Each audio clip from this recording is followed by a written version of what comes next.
আজকে একটা চমৎকার টপিক নিয়ে আলোচনা করব, ম্যাটেরিয়াল নাউন এবং কমন নাউন। খুবই গুরুত্বপূর্ণ, খুবই পরীক্ষায় আসে এবং বারে বারে ভুল হয়ে যায়। উড ম্যাটেরিয়াল নাউন, কিন্তু চেয়ার কমন নাউন। কিভাবে সম্ভব? আমরা জানি যে সকল পদার্থই হচ্ছে ম্যাটেরিয়াল নাউন। তাহলে উড কি একটা পদার্থ নয়? চেয়ার কি একটা পদার্থ নেই? উডেরও জীবন নেই, চেয়ারও জীবন নেই। তাহলে দুটাই তো হওয়ার কথা ম্যাটেরিয়াল নাউন, কিন্তু উড হচ্ছে আমাদের ম্যাটেরিয়াল নাউন এবং চেয়ার হচ্ছে আমাদের কমন নাউন। তাহলে অবশ্যই পরীক্ষা আসলে ভুল হওয়ার সম্ভাবনা 100%। এই জন্য আমরা চমৎকার একটি কৌশল মনে রাখবো। যেমন আমরা এই দুইটি উদাহরণের মাধ্যমে আমরা খুব সহজেই এই সমস্যা থেকে বেরিয়ে আসতে পারি। যেমন my ring is made of gold, অর্থাৎ এই রিংটা, আমার রিংটা তৈরি হয়েছে কি দিয়ে? সোনা দিয়ে। তার মানে মূল পদার্থ হচ্ছে গোল্ড, এই গোল্ড দিয়ে তৈরি হয়েছে এই রিংটা। তার মানে মূল যে পদার্থ, মূল পদার্থটা হবে আমাদের ম্যাটেরিয়াল নাউন, আর মূল পদার্থ দিয়ে যে তৈরি যে পদার্থটা সেটা হবে আমাদের কমন নাউন। তাহলে অবশ্যই উড আমাদের মূল পদার্থ, আর উড দিয়ে তৈরি হয় চেয়ার।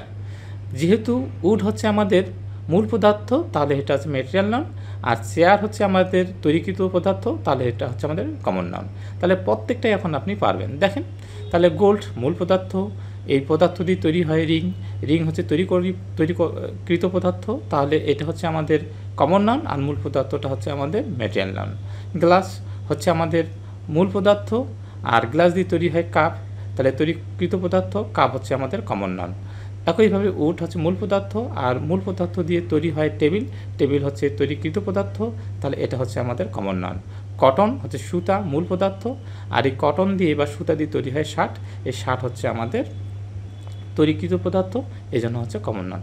তার মানে পরীক্ষায় আসলে আমাদের এই বিষয়টা মনে রাখতে হবে। তাহলে পদার্থ হলেই ম্যাটেরিয়াল নাউন হয় না। তাহলে পদার্থটা যদি মূল পদার্থ হয় তাহলে হবে ম্যাটেরিয়াল নাউন, আর ওই পদার্থটা দিয়ে যদি তৈরিকৃত পদার্থ হয় তাহলে হবে সেটা কমন নাউন। আজকে এই পর্যন্তই, সবাইকে অসংখ্য ধন্যবাদ।